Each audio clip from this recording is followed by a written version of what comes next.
participei de um método de desenvolvimento de inteligência emocional chamado Método CIS. Eu fiz o Método CIS em casa com a minha família, né? E meu irmão também fez lá no Recife e a gente paralelamente foi conversando. Por isso ele faz parte dessa homenagem também. Eu acho que eu tinha uns 12 ou 13 anos e eu estava fazendo o catecismo para a primeira comunhão. E era um período bem especial. Eu sempre fui uma pessoa que gostei de religião. Hoje eu não sou mais católico, sou evangélico, mas sempre tive Deus no coração. Eu venho de uma família que me ensinou isso, né? Só que nessa época meu pai estava bem chateado com Deus, não sei o que acontecia no coração dele. Ele não gostava que eu fosse para a igreja, sabe? E eu estava me preparando para a primeira comunhão, né? No catecismo. E quando chegou o dia da primeira comunhão, era um dia especial para mim. Até porque também era meu aniversário. Então eu teria uma celebração na igreja, mas eu também teria uma celebração lá em casa. Eu estava bem animado, só que meu pai não. E tanto é que ele não foi para a igreja, né? Não foi para lá. E claro, eu compreendi isso. Só que quando a gente voltou para casa, teve a festa lá, uma festa muito bonita, tava minha família inteira, tal. E meu pai não estava lá, na casa dele, né? Meu pai sempre foi uma alegria nas minhas festas de aniversário. E eu, criança, não entendi muito bem aquilo, e ele nem ficou em casa naquele dia, ficou na casa da mãe dele, eu acho, e tal. Fiquei chateado, criança, né? No outro dia, a coisa piorou um pouco. Eu fui na casa de um parente, quando eu cheguei lá, uma pessoa querida, mas que foi um pouco infeliz no que falou. Chegou assim e falou: Bruno, senta aí, você está virando homem e tá na hora de você descobrir a verdade sobre você, sobre sua família. E eu, pô, que verdade é essa? Como assim? E essa pessoa me contou: olha, seu pai não é seu pai. Seu pai, biológico, sua mãe quando tinha 17 anos, mais ou menos, 18, ela engravidou de você, e aí você nasceu, ela era mãe solteira porque o cara sumiu. E algum tempo depois ela conheceu o seu Cleiton e eles passaram a viver juntos. E ele te criou como se você fosse filho dele, mas você não é.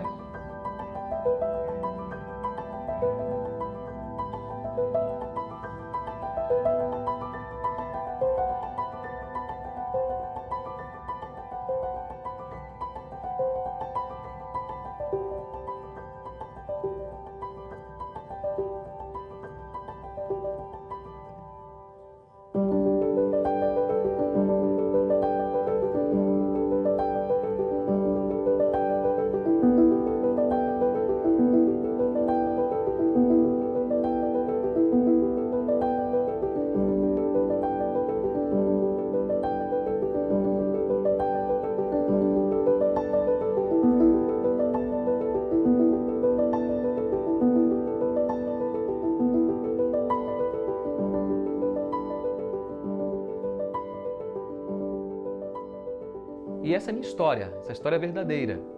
Agora imagine uma criança receber isso, né? É um filtro que a gente não tem. Só que depois essa pessoa também falou um monte de bobagens, falou um monte de mentiras, falou que meu pai não me amava, que cuidava só dos meus irmãos, porque eles são os filhos verdadeiros dele e eu não, sou bastardo. E aquilo entrou forte na minha cabeça, foi bem traumático. Na verdade, a gente passou muitos anos emocionalmente distantes. Uma semana após esse episódio, eu conheci a igreja que eu estou hoje. Aí eu falei para minha mãe, né, que eu queria participar de uma outra religião agora, e minha mãe talvez entendeu que fosse uma revolta contra eles e eu queria me vingar contra a religião dela. E não era nada disso. E aí também não fui para a igreja e foi um negócio terrível. Parei de frequentar qualquer religião. O tempo se passou, voltei a frequentar uma igreja, a igreja que eu estou até hoje. Sou evangélico, como eu falei. Só que o meu relacionamento com os meus pais ficou ainda pior, porque quando eu entrei na igreja eu fiquei muito radical, muito fariseu, muito crítico. E meus pais também não compreenderam muito bem porque eu estava na religião. E eu muito imaturo. E eu acho que eu magoei muito eles, sabe? Foi uma fase bem difícil assim, no qual me arrependo muito. Meus pais também erraram, os pais erram, né? Mas eu acho que eu errei muito. Deveria ter dado um outro tipo de exemplo para eles. Chegou um momento que eu tive que sair de casa. O relacionamento não estava bom. Mas também porque eu tinha um grande sonho, fazer faculdade, estudar fora do Brasil. E eu não tinha grana para essas coisas. Então eu tomei uma decisão meio maluca. Saí da casa dos meus pais, eu era bem novinho ainda, e eu peguei um ônibus e saí do Recife e fui até Ijuí, no Rio Grande do Sul, para trabalhar de porta em porta com vendas no inverno. Agora você imagina eu, lá do Nordeste, na Recifense, nunca tinha sentido frio na vida, e fui no final do mês de junho ali, passei mal várias vezes, fiquei doente, foi uma loucura em busca de um sonho, mas também, repito, com uma certa fuga no coração. Só que os anos se passaram e a gente vai amadurecendo, né? Os meus pais amadureceram também, mas eu, especialmente no meu casamento, sabe? Quando eu me casei, eu fui me casar ali no Recife e a coisa parece que começou a mudar, porque meus pais, pelo menos eu entendi assim, passaram a me enxergar como um homem, né? Como alguém que amadureceu, alguém que ficou adulto agora. Eu nunca esqueço que um dia antes de eu me casar, na verdade na madrugada, no dia que eu iria me casei pela manhã, eu fui me deitar para dormir. Minha mãe sentou na cama que eu estava, colocou a cabeça dela no meu ombro e chorou por muito tempo, mas muito tempo. E nesse momento que ela estava chorando, ela repetia apenas uma frase: obrigado, meu filho. Obrigado, meu filho. Obrigado, meu filho. Eu acho que lavou a alma da minha mãe, né? Talvez eu poderia ter dado muito errado na vida, pelos traumas que eu tive. A gente vem de uma família muito humilde, uma família honesta, mas uma família simples. A gente viveu numa comunidade que tinha acesso a drogas, fácil, muita criminalidade. E com esses traumas, né, com essa realidade, talvez eu poderia ter ido para um caminho muito errado. E tenho dado certo na vida, né? Me casei com uma pessoa maravilhosa, de Deus. E me casei na igreja. E tudo isso eu acho que trouxe muita honra para minha mãe, mas também para o meu pai, para minha família. E nesse período agora, de Dia dos Pais e Mães, né? A gente ia ou no Dia das Mães ou no Dia dos Pais fazer uma surpresa para eles. A gente iria pegar um voo, chegamos a comprar a passagem, e aí iria eu, minhas duas filhas com minha esposa, fazer uma surpresa para eles, fazer uma homenagem mais ou menos como essa. Mas a pandemia, infelizmente, não tornou isso possível. Mas eu não desisti da homenagem. No Dia dos Pais, eu escrevi um texto para o meu pai ali nas redes sociais e ele ficou muito emocionado, mandou um áudio para mim agradecendo. E ele disse assim: olha, agradeço você, é uma honra, um prazer, é muito bom ser seu pai adotivo. E eu não tenho pai adotivo, não tenho pai adotivo, eu tenho um pai de verdade, né? O pai verdadeiro não é aquele que faz, é aquele que cria. E eu comecei a olhar a vida de uma maneira diferente.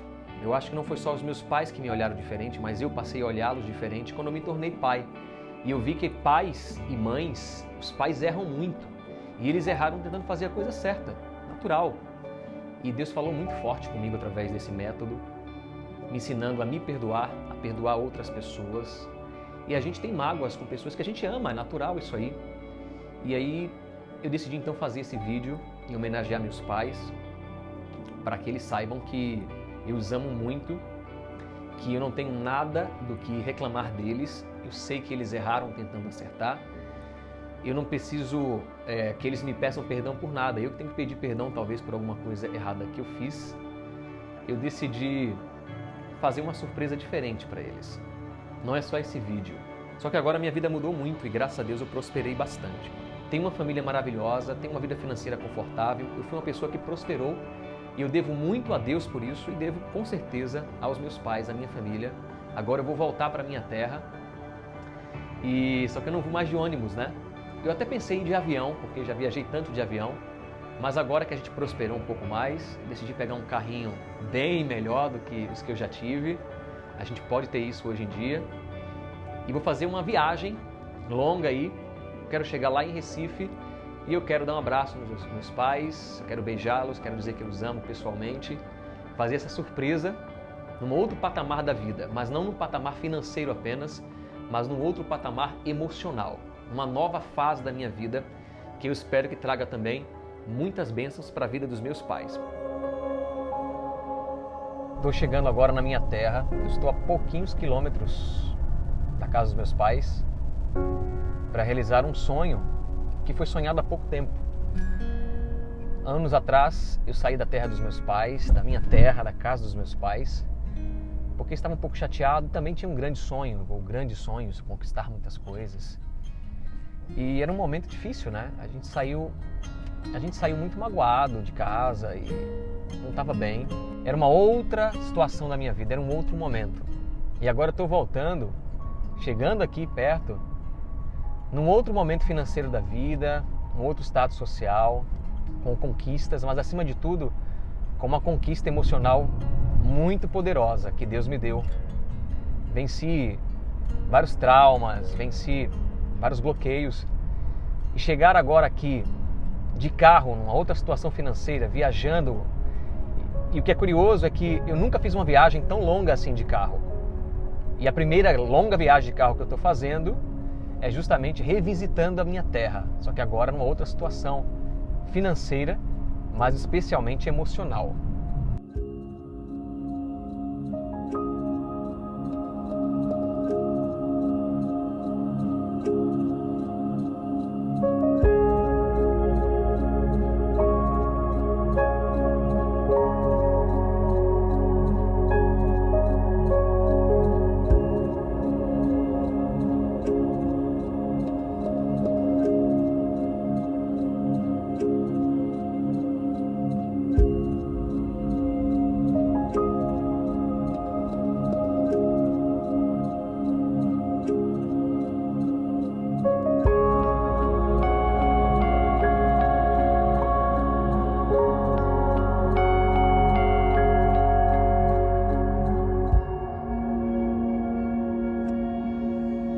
Então, eu gostaria muito que minha mãe, meu pai vai ser mais difícil dele entender as coisas, mas ele vai Tem que fazer. fazer o curso, porque esse curso é muito bom, assim, abriu muito. É um negócio muito Eu era uma bom. pessoa muito rancorosa, eu brigava direto com o Jace com coisa besteira. Ela brigava comigo porque eu peguei o carro e botei no canto diferente.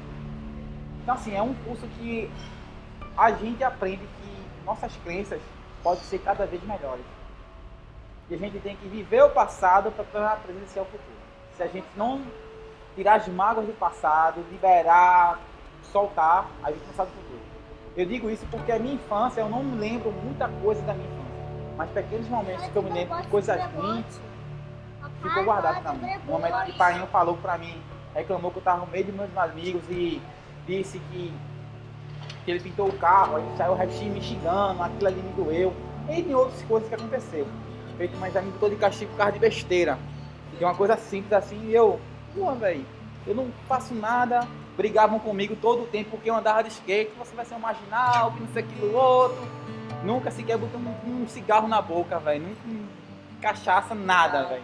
Então, é isso. Eu gostaria muito de agradecer por tudo que vocês já fizeram por mim, o que eu vou fazer cada dia mais. Eu e o Bruno, a gente tem um plano de que não é deixar vocês do jeito que vocês estão. É vocês estar melhor do que tudo. Meu pai, eu me espelho muito no meu pai. Eu acho que eu sou um cara trabalhador devido a ele, porque Com certeza. tudo que eu vejo quando eu era criança, eu via ele fazendo as coisas. Filho, vou fazer isso aqui, filho, vou fazer isso, aquilo, outro. E hoje eu vejo que ele sempre trabalhou pro nosso bem. Tudo bem que ele não queria, quando eu queria uma chuteira, ele não queria me dar. Quando eu queria um tênis, ele não queria me dar. Pra mim também não. Mas hoje eu entendo que aquela situação não era uma situação boa, mas ele me dava Sim. carinho, me dava amor, quando ele queria se divertir, ele botava a gente para se divertir, não tinha tempo ruim para ele. Se fosse para sair, a gente saía. Minha mãe sempre foi batalhadora, guerreira, esforçada e tudo mais. É cabeça dura? É cabeção, velho. É cabeça dura. Acho que todo mundo aqui é, né? É cabeção. Então não dá pra falar. Ela né? já tentou várias formas tentar ser uma empreendedora, mas ela não achou ainda o ponto certo. Vou colocar o método CIS na cabeça dela agora. Ela viu o filho dela Salvar essa alma perdida aí. Ela viu o filho dela se dando bem, até que ela atrapalhou no começo, mas eu fui forte suficiente lá para mostrar a ela que eu vou lá e mostrei. E hoje ela me espelha, olha para mim e diz: meu filho é um empresário de sucesso. Meu filho é um homem de verdade. E foi muito impactante para todos nós, foi uma grande bênção. E por isso estamos aqui homenageando, especialmente eu, né? Por isso eu estou aqui homenageando, mas eu acho que essa homenagem, meus irmãos também fazem parte dela, porque também tiveram a mesma experiência de ter pais especiais como eu tenho. O grande segredo da prosperidade é fazer tudo para a glória de Deus. É buscar uma vida cada vez mais abundante e plena, para que você tenha conforto, mas para que você também proporcione conforto para quem você ama. E até mesmo para pessoas desconhecidas, mas especialmente, como diz a palavra de Deus, para os de casa, da sua casa. Então eu convido você a prosperar, a ter mais recursos financeiros, mas especialmente mais recursos emocionais. E eu tenho certeza que essa história, que é a minha história, é a história de muita gente, de muitas mães solteiras, de muitos meninos que não tiveram talvez o seu pai por perto ou que tiveram um pai, entre aspas, que não é o seu pai verdadeiro, mas é o verdadeiro. Não é adotivo, é o pai do coração, é o pai que te escolheu. Aliás, eu entendi que quando o meu pai escolheu minha mãe, ele me escolheu também, porque eu já estava no mundo. E eu quero dizer que eu não tenho vergonha do meu passado e tenho muito orgulho do que sou hoje e do meu futuro, graças a Deus primeiramente e a tantas pessoas que Deus colocou na minha vida, inclusive eles.